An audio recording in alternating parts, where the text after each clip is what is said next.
আপনাদের শোনাচ্ছি প্রখ্যাত সাহিত্যিক ষষ্ঠী চট্টোপাধ্যায়ের পাণ্ডব গোয়েন্দার কৌটো রহস্য। পাণ্ডব গোয়েন্দারা এক গঙ্গার স্রোতে ভেসে আসতে দেখা একটি কৌটোর মধ্যে একটি কাগজ খুঁজে পায়। সেই কাগজে লেখা অনুযায়ী তারা আসে ডায়মন্ড হারবারে এবং আসার পথে তাদের পরিচয় হয় মিত্তিবাবুর নামে এক ভদ্রলোকের সঙ্গে। তাদের অনুরোধে মিত্তিবাবু তাদের একটি লঞ্চের ব্যবস্থা করে দেন এবং মিত্তিবাবু সাথে করে তাদের ডায়মন্ড হারবার থেকে ওপারে একটি নির্জন জায়গায় নিয়ে যায়। তারপর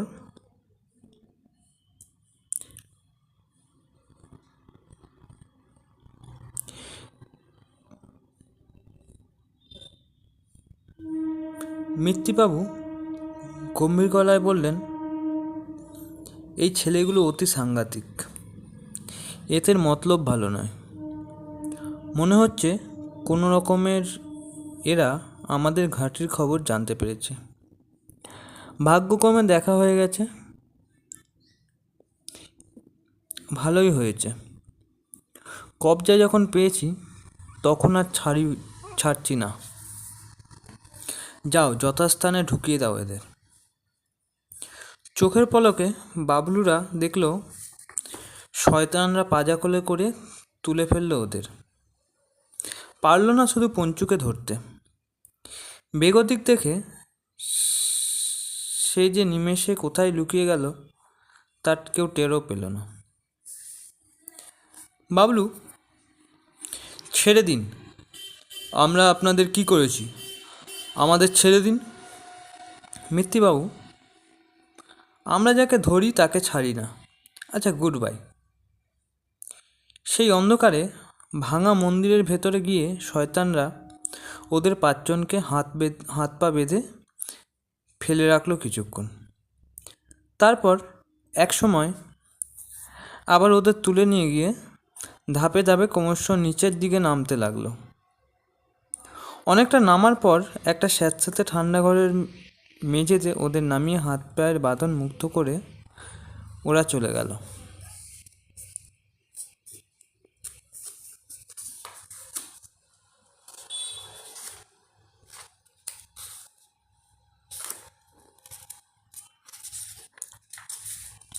ঘরের ভেতরে কোথাও কোনো আলো নেই।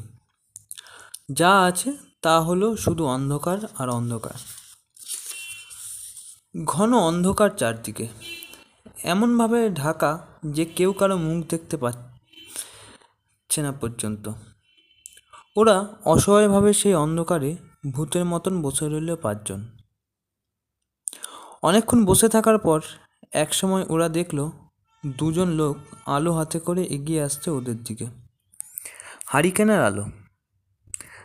তাতেই ওরা দেখতে পেল বহুদিনের জরাজীর্ণ মন্দিরের তলদেশের পলেস্তার খসা একটা গোপন কক্ষে রয়েছে ওরা।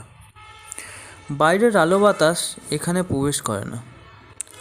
শুধু সিঁড়ির ওপরে যে দরজাটা রয়েছে তারই মাথার ওপর ছোট ছোট পরপর তিনটে ঘুলঘুলি রয়েছে, যার ভেতর দিয়ে বাতাস চলাচল করে।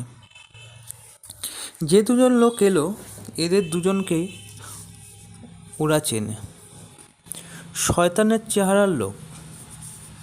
এরাই মিত্তিবাবু আদেশে ওদেরকে এখানে এনেছে।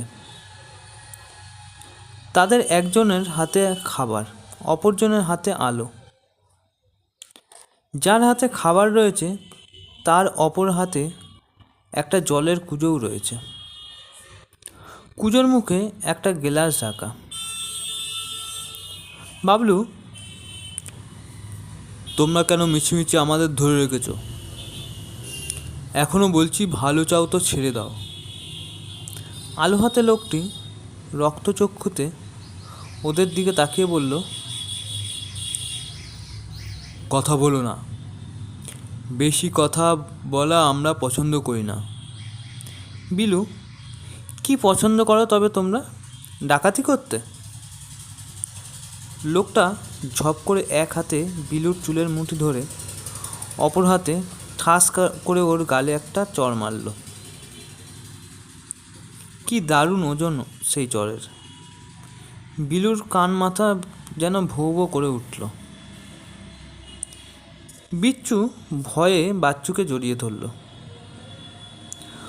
ভোম্বলার বাবলু একটু পিছিয়ে এলো। বাবলুর একটা হাত তখন পকেটে ঢুকে গেছে। পিস্তলে একদম গুলি ভর্তি তৈরি ছিল। হাতের মুঠোয় শক্ত করে চেপে ধরল সেটাকে। যে লোকটার হাতে খাবার ছিল সে খাবার রেখে বলল, খেয়ে দিয়ে চুপটি করে শুয়ে থাকো সব। কাল সকালে মিত্তিবাবু এসে যেমনটি বলবেন সেই রকম কাজ হবে। তোমাদের এই পাঁচটি খুদে লাশকে গঙ্গার জলে ভাসিয়ে দিয়ে একটু হাত কাঁপবে না আমাদের। বাবলু একবার ভাবলো পিস্তলটা বার করে শয়তান দুটোর মাথার খুলি নিমেষে উড়িয়ে দেয়, কিন্তু তা সে করল না। এদের ঘাঁটিটাকে ভালো করে না জেনে আগে ভাগে গণ্ডগোলটা করে বসা বুদ্ধিমানের কাজ হবে না। লোক দুটো যেমন এসেছিল তেমনি চলে গেল। বাবলু বিলুকে বলল, শুধু শুধু গোয়ারটার সঙ্গে ফরফর করতে গেলি কেন? বিলু বলল, ওটাই ভুল হয়েছে আমার। যাই হোক, ওরা আর বৃথা বাক্য ব্যয় না করে খেতে বসে গেল। রুটি আর আলুর দম, এই তো খাবার। খেয়ে ওরা প্রত্যেকে এক গ্লাস করে জল খেয়ে নিল। তারপর শুরু হলো ওদের আসল কাজ। হারিকেন লণ্ঠনটা হাতে নিয়ে ওরা ঘরের ভেতরটা ঘুরে ঘুরে দেখতে লাগলো। বাবলু অবশ্য সর্বাগ্রে সিঁড়ি দিয়ে ওপরে উঠে গিয়ে দেখে এলো ওপরের দরজাটা কোনো রকমে ভেতর থেকে খোলা যায় কিনা, কিন্তু না, ঠেলে ঠেলে বুঝল ও আশা একেবারেই বৃথা। তাই ওরা পাঁচজনে এদিক সেদিক ঘুরোফিরে করে দেখতে লাগলো পালাবার কোনো দ্বিতীয় পথ আছে কিনা।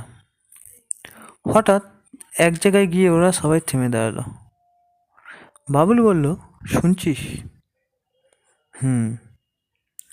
কাসুর ঘন্টার শব্দ, বোধহয় কোথাও পুজো আরতি হচ্ছে। কিন্তু এই জঙ্গলে কোথায় হচ্ছে এসব? আমার মনে হয় এই মন্দিরেই কোথাও না কোথাও ডাকাতে কালী আছেন, শয়তানরা তারই পুজো করছে। তা না হয় হলো, কিন্তু শব্দটা আসছে কোথা থেকে? এমন সময় হঠাৎ একটা আশ্চর্য ঘটনা ঘটে গেল।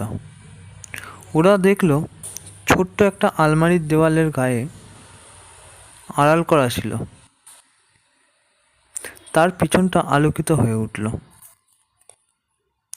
ওরা সকলেই এগিয়ে গেল সেই দিকে। আলোটাও অদৃশ্য হয়ে গেল। বাবলুর হাতে লণ্ঠন ছিল। তার সাহায্যেই ওরা বুঝতে পারল আলমারিটা সরালেই ওদিকে যাবার রাস্তা পাবে ওরা। সঙ্গে সঙ্গে সবাই মিলে ধরাধরি করে সরিয়ে ফেললো আলমারিটা, আর সেটা সরাতেই ওপাশে যাওয়ার পথ পেয়ে গেল ওরা। কিন্তু আলো কই? এখানে যে ঘন অন্ধকার ঘুটঘুট করছে। যাক, হাতে লণ্ঠনটা তো আছে। তারই সাহায্যে ওরা দেখল খানিক যাবার পর আবার কয়েকটি ধাপ সিঁড়ির নিচের দিকে নেমে গেছে ক্রমশ। এমন সময় হঠাৎ এক বিস্ময়। শূন্য থেকে যেন একটা ঢিল অব্যর্থভাবে উঠে এসে ঢং করে লণ্ঠনের কাছে লেগে কাজটাকে চুরমার করে নিভিয়ে দিল আলোটাকে। ভয়ে বুক শুকিয়ে গেল ওদের। কাসুর ঘণ্টার আওয়াজ এখান থেকে বেশ স্পষ্ট শোনা যাচ্ছে, কিন্তু সিঁড়ির কাছে আসতেই সেটি দ্বিগুণ হয়ে উঠল। অন্ধকার হাতড়ে হাতড়ে ওরা সিঁড়ির কয়েক ধাপ নামতেই দেখলো সিঁড়িটা বাঁদিকে বেঁকে আরও